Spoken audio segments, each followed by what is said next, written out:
அன்பு நண்பர்களே, அனைவருக்கும் அன்னை சமையல் உமாவின் அன்பான வணக்கங்கள். இன்னைக்கு அன்னை சமையலில் நம்ம பார்க்க போகிறது ஒரு லஞ்ச் பாக்ஸ் ரெசிபிங்க. புளி சாதம், அதுக்கு சூப்பரான சைட் டிஷ் உளுந்து சட்னி. வாங்க எப்படி செய்யறதுன்னு பார்க்கலாம். கடாயில் தேவையான அளவு நல்லெண்ணெய், முதல்ல 1 டீஸ்பூன் கடுகு, அடுத்து 1 டீஸ்பூன் உளுந்து,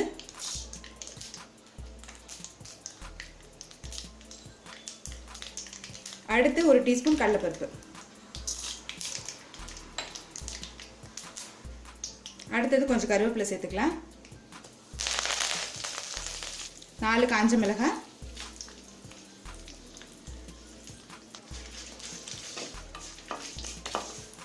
அடுத்து 2 டேபிள் ஸ்பூன் வேர்க்கடலை சேர்த்துக்கலாம்,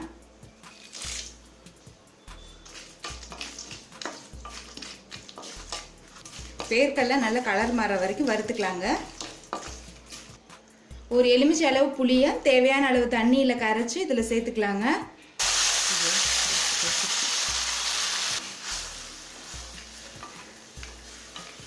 அடுத்து கொஞ்சம் மஞ்சள் தூள் சேர்த்துக்கலாம்.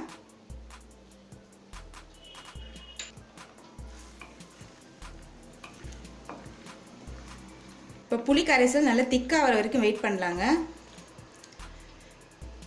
இப்போ புளி கரைசல் திக்காகிறதுக்குள்ளே நம்ம பொடி ரெடி பண்ணிக்கலாம்.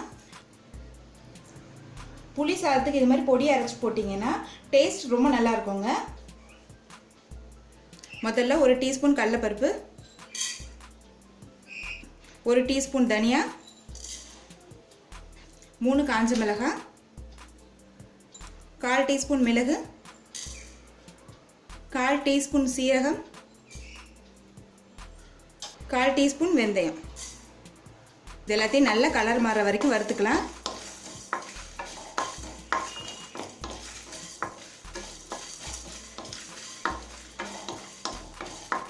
கடைசியாக 2 டீஸ்பூன் எள்ளு சேர்த்துக்கலாங்க. நான் வெள்ளை எள்ளு யூஸ் பண்ணியிருக்கேன், நீங்கள் விருப்பப்பட்டீங்கன்னா கருப்பு எள்ளு கூட யூஸ் பண்ணிக்கலாம்.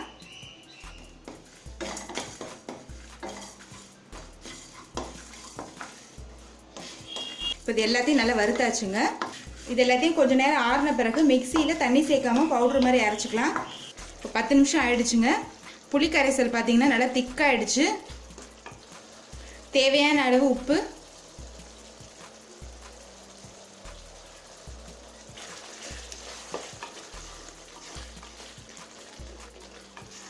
இப்போ நம்ம அரைச்சி வச்சிருக்க பொடியை இதில் சேர்த்துக்கலாங்க. நான் 1 டேபிள் ஸ்பூன் அளவு தாங்க சேர்த்துருக்கேன். மீதி இருக்க பொடியை நீங்கள் நெக்ஸ்ட் டைம் கூட யூஸ் பண்ணிக்கலாம்.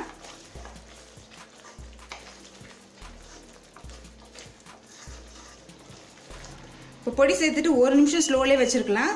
இப்போ பாருங்கள், எண்ணெய் நல்லா பிரிஞ்சு வந்துருச்சு. இப்போ புளி காய்ச்சல் ரெடி ஆகிடுச்சுங்க. இந்த புளி காய்ச்சல் ரெடி பண்ணி ஃப்ரிட்ஜில் வச்சுக்கிட்டிங்கன்னா போதுங்க, 4 நாள் வரைக்கும் கெட்டு போகாது. இப்போ அடுத்து இதை சாதத்தோடு கலந்துடலாம். 3 கப் சாதத்தை உதிரியே வடித்து இது மாதிரி வச்சுக்கோங்க. இப்போ 1 டேபிள் ஸ்பூன் நல்லெண்ணெய் சேர்த்துக்கலாம். இப்போ செஞ்சு வச்சுருக்க புளி காய்ச்சலை இதில் சேர்த்துக்கலாங்க. எந்த அளவுக்கு தேவையோ அந்த அளவுக்கு சேர்த்துக்கோங்க. இப்போ நல்லா மிக்ஸ் பண்ணிக்கலாங்க.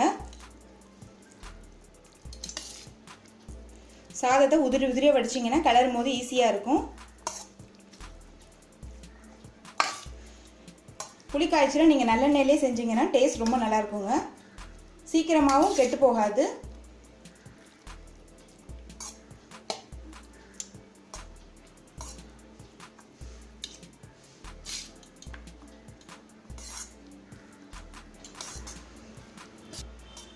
இப்போ எல்லாத்தையும் நல்லா கலந்தாச்சுங்க. இப்போ புளி சாதம் ரெடி ஆகிடுச்சுங்க. அடுத்து இதுக்கு சைட் டிஷ் உளுந்து சட்னி எப்படி செய்கிறதுன்னு பார்க்கலாம். கடாயில் தேவையான அளவு எண்ணெய், முதல்ல 3 காஞ்ச மிளகாய் சேர்த்துக்கலாம். ஸ்லோலே வச்சு கலர் மாறாத மாதிரி வறுத்துக்கலாங்க.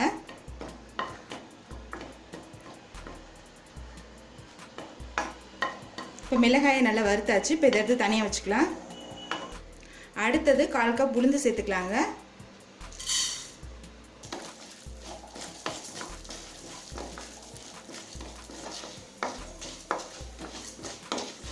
இந்த சட்னி பார்த்தீங்கன்னா புளி சாதத்துக்கு மட்டும் இல்லை, நீங்கள் இட்லி தோசை கூட நீங்கள் ட்ரை பண்ணி பார்க்கலாம், அவ்வளோ நல்லாயிருக்கும்.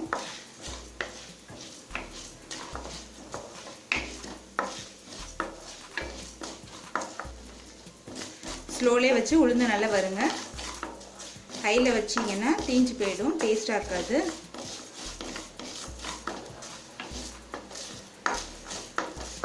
உளுந்து பார்த்தீங்கன்னா நல்லா கலர் மாறிடுச்சுங்க. ஸ்டவ் ஆஃப் பண்ணிவிட்டு 1/4 கப் தேங்காய் துருவல் இதில் சேர்த்துக்கலாம். தேங்காய் துருவலை இந்த சூட்லேயே 1 நிமிஷம் வரைக்கும் வதக்கிக்கலாங்க.